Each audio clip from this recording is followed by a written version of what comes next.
আজকে রান্না করব মাছ, আলু আর টমেটো দিব, সাথে টমেটো ভাজা নিব, কারণ হচ্ছে আলুর সাথে দিব তো আলুর ঘাটি বানাবো। আলু, টমেটো আর মাছ দিয়ে ঘাটি বানাবো। আর সাথে আছে, রান্না করা হয়ে গেছে, এই তো বইতার শাক, কালকা বিল থেকে তুলে আসিছি, অল্প একটু শাক, শাক নাই তো এটা হচ্ছে বইতার শাক। বছরে প্রথম রান্না করব। আর আজকে আমার ক্যামেরাম্যান স্কুলে গেছে, ক্যামেরা ধরার মানুষ নাই, তাই নিজে নিজে ক্যামেরা ধরে ভিডিও বানাচ্ছি। তো এগুলো হচ্ছে দুপুরের রান্না। তো রান্নাগুলো কেমন হবে বা কার কার পছন্দ অবশ্যই জানাবেন। তো টমেটো আমার ভাজা হয়ে গেছে, এখন তুলে নেব, নেওয়ার পরে আলু দেবো। এই তো আমার মশলা কষানো হয়ে গেছে, এখন এই আলুগুলো ঢেলে দেবো। জানি না কে কে এভাবে রান্না করে খান বা খাচ্ছেন, আলু সিদ্ধ করে এভাবে টমেটো দিয়ে মাছ দিয়ে ঘাটি করে। এমনিতেও কাঁচা আলু টমেটো বাগুন দিয়ে ঘাটি করে মাছ দিয়ে।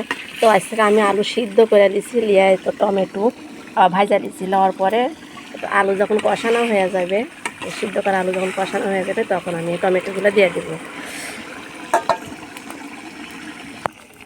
এই তো আলুগুলা কিন্তু আমি সেভাগে করে নিকো, বড় বড় করে রাখিছি, একবারে মিহি করে নিকো। এখন আমি কষানো হয়ে গেছে, এ মাছ আর টমেটো একসঙ্গে দেবো। আর মাছ আমি মশমশা করে ভাজিনি, সেজন্য একসঙ্গে দিয়ে দেবো। কাঁচা কাঁচা ভাব থাকলেও ভাত ভালো হয়ে যাবে নি। তো অবশ্যই আপনারা এভাবে বাড়িতে রান্না করে খাইয়ে দেখবেন, যে ভালো লাগবে। অনেকে তো অনেক রকমের আলুর ঘাটি খাচ্ছেন, তো এভাবে আলুর ঘাটি খেয়ে দেখবেন যে কত স্বাদ। এই তো আমার রান্না হয়ে গেছে, আলু বেগুন টমেটো দিয়ে মাছ ঝোল। তো অবশ্যই আপনারা বাড়িতে এভাবে রান্না করে খেয়ে দেখবেন, খুব ভালো লাগবে। ক্যামেরাম্যান নাই তো সেজন্য মানে ভালো হয়নি ভিডিও করা। তো কেমন হয়েছে অবশ্যই জানাবেন। আর আজকে রান্না তো দেখলেন আমি কি কি রান্না করলাম। তো অবশ্যই বাড়িতে এভাবে রান্না করে খেয়ে দেখবেন, খুব ভালো লাগবে। অনেকে তো অনেক রকম মানে খালি ঘাটি করে খাচ্ছেন, তো টমেটো দেয়া এভাবে আলু সিদ্ধ করে মাছ দিয়ে ঘাটি করে খেয়ে দেখবেন, মানে আদা ভাঙ্গা করে, যেহেতু আলু একবারে মিহি ভাগেলা, সুন্দর ভাগে মাছ গোটাই থাকবে, এভাবে রান্না করে খেয়ে দেখবেন, অবশ্যই ভালো লাগবে। তো সবাই ভালো থাকবেন, আল্লাহ হাফেজ। রাসেল, এতগুলা মাছ কোনটা বলেন? কালকে মারছি। ওরে আল্লাহ, সে সুন্দর সুন্দর মাছ রে। দামি মাছ তাই তো দেখছি, চ্যাং জিওল আছে, কই আছে, কি সুন্দর সুন্দর মাছ। কই খালি রে আল্লাহ, সেই সুন্দর সুন্দর মাছ। আর এগুলা মাছ মানে সেই দামিও মাছ, সব দিনে খেতেও পাইবে না। আর ইয়া ডাড়াত মনে হয় তারা হয় দাঁড়া।